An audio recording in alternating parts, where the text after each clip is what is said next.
everyone, so today I'm going to be talking to you about dysphagia secondary to flaccid dysarthria.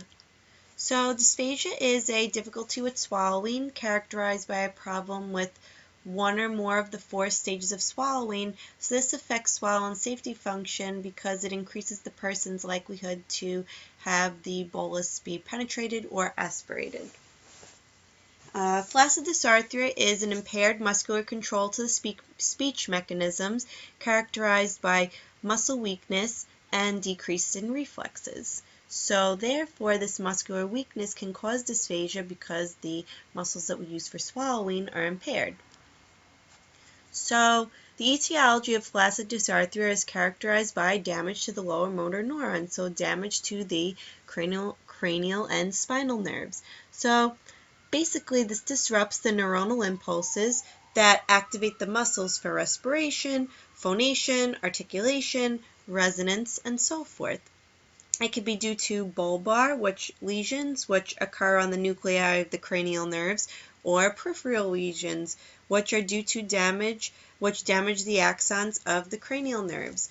And this can be caused by factors such as surgical trauma, whether it be cardiac or laryngeal surgery, stroke, which is where the neurons are supplied by an artery in the brainstem. So if the artery is blocked, these neurons experience necrosis. It could also be due to disease such as myasthenia gravis. This is a neurodegenerative muscular disease characterized by muscular weakness, and as energy expenditure and muscle exacerbation increases, the muscle keeps on breaking down and it gets weaker.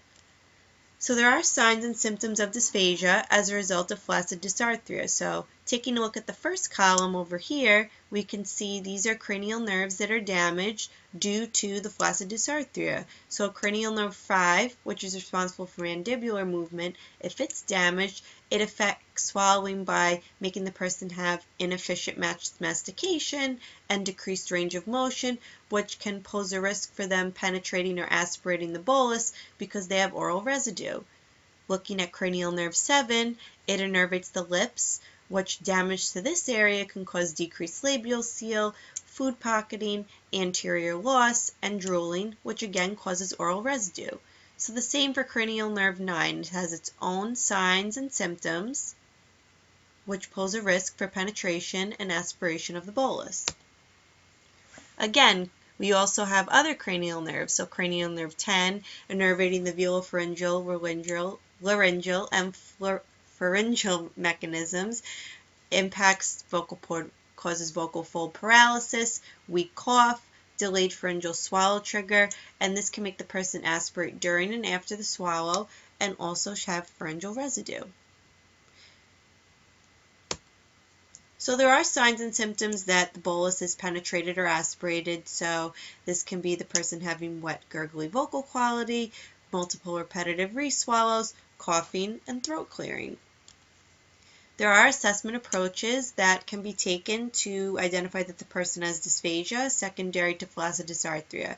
It has to be a multidisciplinary approach. First, you have to look at the person's medical records, look at their CT scans, look at their MRI, their brain imaging to see if there is lower motor neuron damage. Also to see if anything else is comorbidly existing, which can pose as more of a risk factor for them having dysphagia.